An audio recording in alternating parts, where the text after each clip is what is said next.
Hey Leap Inspire family. Picture a young woman, exhausted from endless work, slipping into hotel rooms to leave flowers, praying for a brighter tomorrow. One night, a cruel twist of fate. A ruthless billionaire steals her innocence, leaves her pregnant, and vanishes, leaving only a diamond watch that sparks a chain of events. Years later, she's raising 8 adorable daughters, but destiny isn't done with her. Just as she faces the man from that night, she's accused of murder. Will her girls' love hold strong? Will the truth emerge from the shadows? Stick with us, because this story of betrayal, courage, and justice will leave you speechless. Grab your popcorn, hit that subscribe button, and let's dive into a tale you'll never forget. Charlotte's life was a delicate balance of survival and hope, stitched together by sleepless nights and relentless determination. At 22, she juggled multiple jobs in a small California town, her hands rough from scrubbing floors and arranging flowers at the luxurious seaside hotel. Her days blurred into nights as she worked to pay off her family's debts, a burden that grew heavier after her father's death a year ago. She dropped out of college, promising herself she'd return one day, but for now, every cent went to her mother, Matilda, and their crumbling home. Charlotte's spirit, though, burned bright. She whispered prayers for better days, her faith a quiet anchor in a stormy life. One evening, running late for her housekeeping shift, she slipped into a hotel room to place a bouquet of lilies in a crystal vase. The room was dark, the air heavy with the scent of expensive cologne. She moved quickly, her heart racing. She couldn't afford to lose this job. As she turned to leave, her phone buzzed. It was her mother, her voice sharp with worry. "Charlotte, you didn't leave the money for the debt. You know what happens if we don't pay." Charlotte sighed, her chest tight. "Mom, I'll have it by payday. I'm doing everything I can." The call ended abruptly, and Charlotte muttered a prayer, her fingers brushing the cross necklace she always wore. As she descended the hotel stairs, a rough hand grabbed her arm, yanking her into another room. Panic surged as she spun around, catching only a glimpse of a man's face in the dim light, sharp jaw, cold eyes, reeking of whiskey. Fear choked her scream. "Please don't," she whispered, backing against the bed. But he was too strong, his hands pinning her down. In that horrifying moment, her world shattered. When it was over, he was gone, leaving only silence and a diamond-encrusted watch glinting on the vanity. Charlotte's tears fell as she picked it up, her hands trembling. Was this his sick payment? Did he think she was nothing? She found her phone under the bed, grabbed the watch, and stumbled out, determined to erase the night from her mind. In the hallway, her coworker Arya spotted her. "Charlotte, what's that?" Arya's eyes locked on the watch, gleaming with greed. "Just trash," Charlotte muttered, heading for the bin. Arya stepped closer, her voice smooth. "Let me toss it for you." Too shaken to argue, Charlotte handed it over and walked away, unaware that the watch would change everything. For years later, Charlotte's life had transformed, though not in the way she'd hoped. The night in the hotel left her pregnant, not with one child, but 8. Octuplets. 8 bright, giggling girls, Nadia, Hilda, Maria, Isla, Zara, Napa, Aaliyah, and Wea, filled her small apartment with love and chaos. She'd switched today's shifts to be home by noon, her manager at the hotel showing rare kindness. Her mother, Matilda, helped raise the girls, though her constant comparisons to others stung. "Why can't you be like Arya? She's rich now," Matilda would say, unaware that Arya's wealth came from selling the diamond watch Charlotte had discarded. Arya had vanished after that, cutting ties and flaunting her new life on social media. Charlotte didn't dwell on it. Her girls were her world, their laughter a reminder of why she kept going. One afternoon, As she stepped out of a cab after work, her phone buzzed with a message from her best friend, Ally. "You okay? Need me to watch the girls tonight?"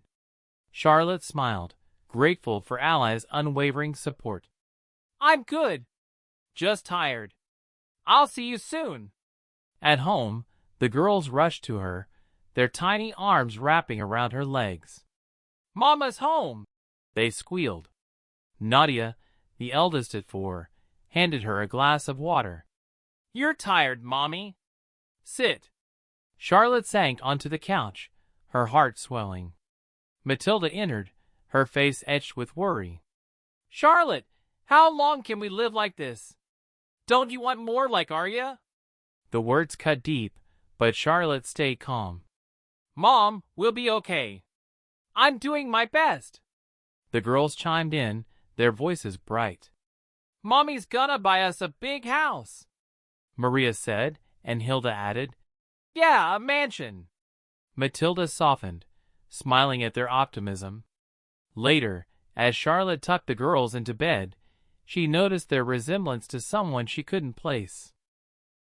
Shaking off the thought, she kissed their foreheads. "Good night, my angels." Charlotte had taken a new job singing at the Imperial Bar, disguising herself with makeup to avoid attention. One night, as her voice filled the room, 2 men entered: Tyler, charming and talkative, and Xavier, reserved and striking. Tyler complimented her singing, but Xavier's gaze unsettled her. His face, his cologne, it was him. The man from 4 years ago.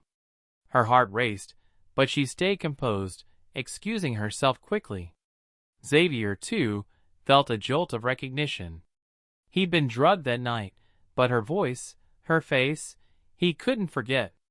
Guilt had led him to gift Charlotte a mansion through his assistant, Jasper, though he'd never visited.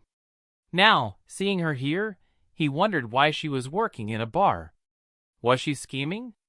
He left with Tyler, drunk and laughing, and called Jasper. "Tell the woman at the villa I'm coming." Across town, Arya, living in the mansion under Charlotte's name, panicked. She tricked Jasper years ago, claiming the watch made her the rightful recipient. If Xavier saw her, her lie would unravel. She turned on the shower to fake a bath, dodging his visit. When he left, frustrated, she sank to the floor, vowing to keep her stolen life. Charlotte's life took a new turn when she landed a clerk position at She Group, a prestigious California corporation. Her first day was a whirlwind of nerves and excitement. She breezed through the employee manual, determined to prove herself. But her manager, Mr. Lawson, had other plans. His lingering stares and suggestive comments made her skin crawl. By the end of the week, he cornered her. "Go out with me, or you're done here," he sneered. Charlotte refused, her voice steady despite her fear. "I'm not that kind of woman." Furious, Lawson retaliated, ordering her to clean the men's restroom, a humiliating task. Rushing in without checking the sign, she bumped into Xavier, who was adjusting his blazer. "Are you spying on me?" he snapped, his eyes cold. "Don't flatter yourself," she retorted, storming out. Xavier, the company's president, was stunned. No one spoke to him like that. But her words about Lawson's harassment lingered. He reviewed security footage, his anger growing as he saw Lawson's behavior. Without hesitation, he drafted a termination letter for Lawson, leaving it on his desk for Monday. Charlotte, unaware of Xavier's actions, was desperate. She called Ally, spilling everything about Lawson's threats. "Report him to the president," Ally urged. Charlotte tried, but Xavier was gone when she reached his office. Defeated, she returned home, where her girls greeted her with hugs. Later, she found her laptop misplaced and scolded Maria gently. "No more playing with this, okay?" Unbeknownst to her, the girls had hacked into She Group's server, finding Lawson's wife's contact and sending it to Charlotte anonymously. Emboldened, Charlotte forwarded Lawson's hotel rendezvous details to his wife, hoping it would stop him. That night, she arrived at the hotel as instructed, her stomach churning. She entered the room and froze. A lifeless body lay on the floor. Lawson. Before she could process it, a woman burst in, Lawson's wife. "You killed him!" she screamed, grabbing Charlotte's hair. A crowd gathered, and someone called the police.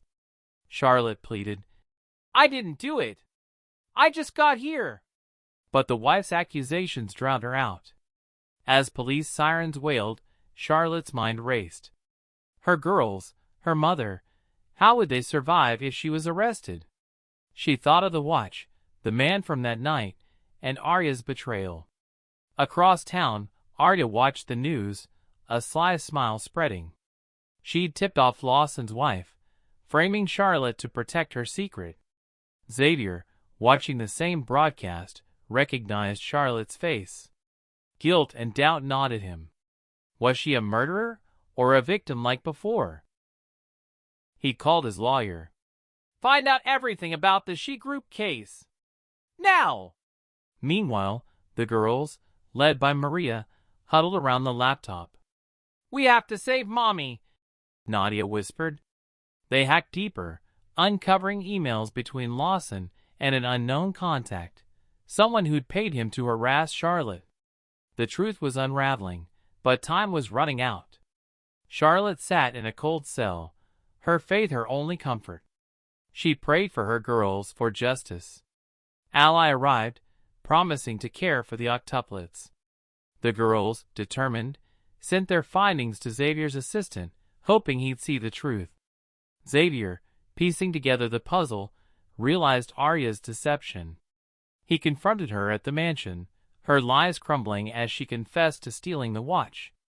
"I'm the real Charlotte," she lied, but Xavier wasn't fooled. He turned over the evidence to the police, who traced the conspiracy to Arya. She'd orchestrated the frame-up, fearing Charlotte would reclaim her life. As Arya was arrested, Xavier visited Charlotte in jail. "I'm sorry," he said, his voice heavy. "I didn't know about the girls. They're mine, aren't they?" Charlotte nodded, tears falling. "Help me prove I'm innocent." With Xavier's resources, the truth emerged. Lawson's death was a setup, orchestrated by Arya to silence Charlotte. The police cleared Charlotte's name, and she was released. Xavier vowed to support her and the girls, offering more than a mansion, his commitment to be a father. Charlotte, cautious but hopeful, agreed to let him try. Back home, the girls ran to her, their laughter filling the apartment. Matilda hugged her, tears in her eyes. "You're stronger than I ever knew." Charlotte smiled, her heart full.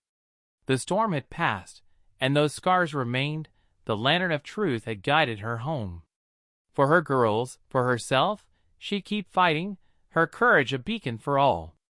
If you want next video, then subscribe my YouTube channel.